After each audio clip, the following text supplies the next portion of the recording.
There are moments in life when the pain becomes so heavy that even breathing feels like work. You look in the mirror and barely recognize the person staring back at you, tired, wounded, trying to hold on to a faith that feels like it's slipping through your fingers. And you whisper the question you're almost afraid to admit. God, why does it have to hurt this much? Maybe you've lost someone you thought you could never live without. Maybe sickness has entered your body or your home, taking away strength, sleep, and peace. Maybe your heart has been shattered by betrayal, a relationship you prayed for, a dream you fought for, a hope you held onto for years.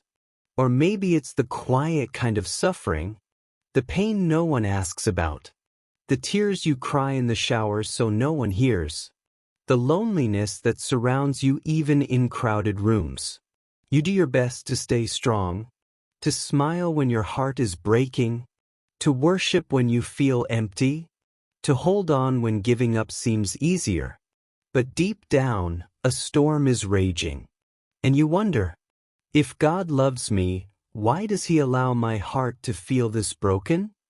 What if your pain is not evidence of God's absence, but proof of His presence? What if He isn't punishing you? What if He's preparing you? What if the hurt you feel is not the end of your story, but the shaking before something new is born? Sometimes, God allows pain not to destroy you, but to disconnect you from people who were draining you, from paths that were limiting you, from desires that were weakening you, from versions of yourself that could not enter the future God has prepared. Sometimes, God lets the storm hit, so it can wash away everything that was never meant to stay. You are not being broken apart. You are being broken open, so that something deeper, stronger, and more eternal can rise within you. God doesn't use comfort to shape you. He uses the wounds that make you return to Him. You think God is quiet, but silence is not absence. Silence is where God strengthens your roots.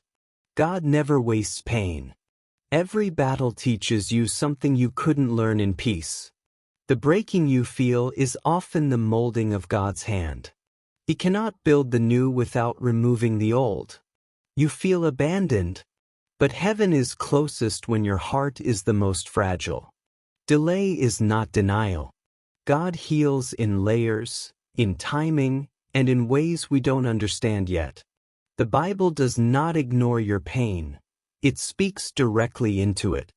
Psalm 34:18.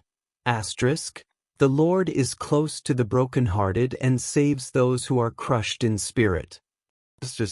Romans 8:28.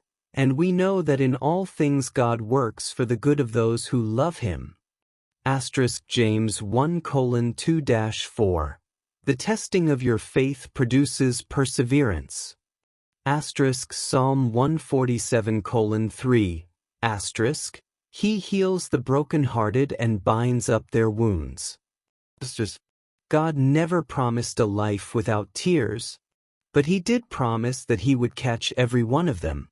Maybe the world doesn't see the strength it takes for you to keep going. Maybe no one notices the battles you fight in the dark. But God sees. God knows. God feels. He saw the night you cried yourself to sleep.